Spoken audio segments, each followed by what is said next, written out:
I want to tell you all about Stirrup Sunday today. It's a tradition that kicks off Christmas in our house.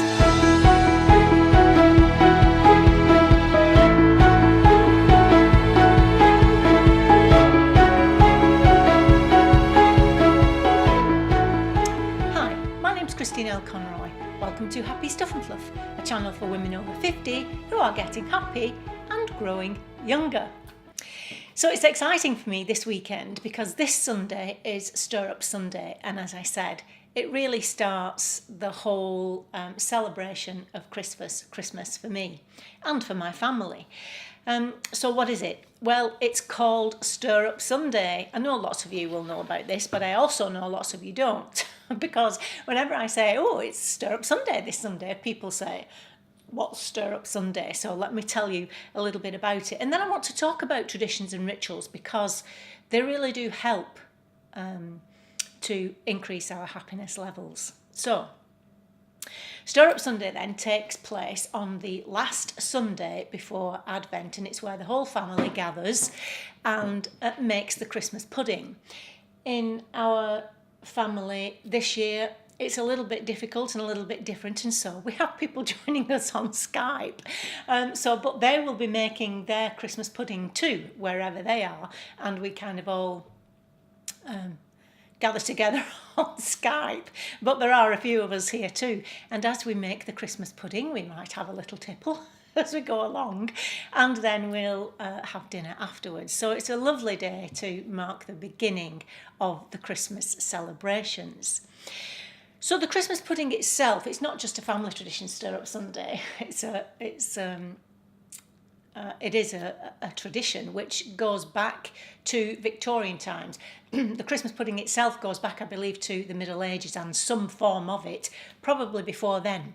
But it was Prince Albert in Victorian times in this country who loved the Christmas pudding, and he made it popular.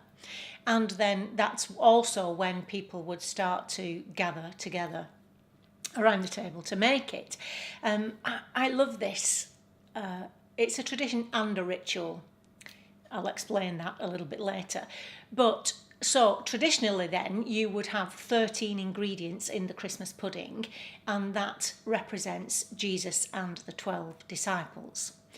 The stirring of it generally takes place from east to west, which is referring to the wise men visiting the Christ child.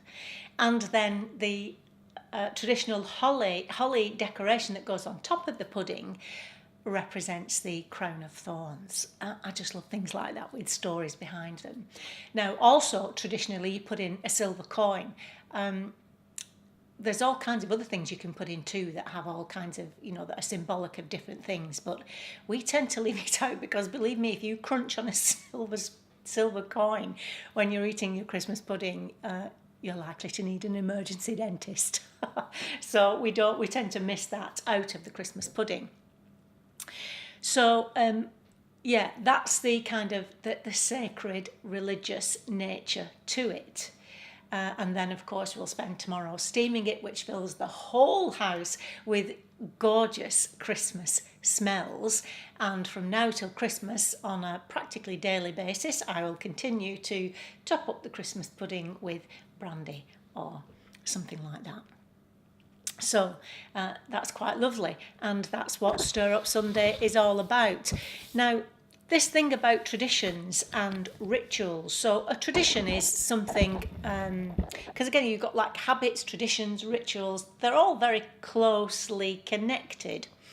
But a tradition is something that's passed on or passed down from generation to generation. And then a ritual, the origins, I guess, referring to religious ceremony involving a series of specific actions carried out in specific ways. So I consider our making of the Christmas pudding to be a ritual, because obviously we do things in certain ways because you have to do that in order to actually make your Christmas pudding. It becomes a ritual when the same people gather, when you do exactly the same thing, when you use things such as this object of beauty. Does any of you possibly have one of these? why it's an object of beauty is it belonged to my mum, and it's the only time I use it. Every year at Christmas it comes out and we make the Christmas pudding, which goes into this. So it has a particular meaning to me in that sense. This is where we make the Christmas pudding. So it's sacred and it has become a ritual.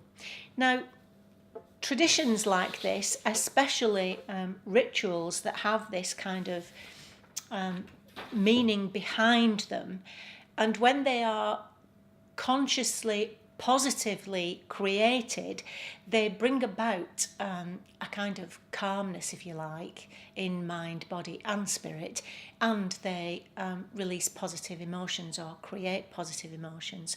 So there's lots of rituals. Obviously, you can create a ritual around your yoga practice, for example. You might have a little corner of your room where you sit down and light a candle before you do something. You might say a prayer before you start to eat food. You know, we can make ordinary events extraordinary by turning them into rituals. Not obsessive rituals, of course, because that's when it all starts to go wrong. I'm talking here about positive rituals that make us feel safe, that let us know all is well with the world and that everybody's okay. You know, this is what we do. We all sit down, we do it together. We're all well, we're all here.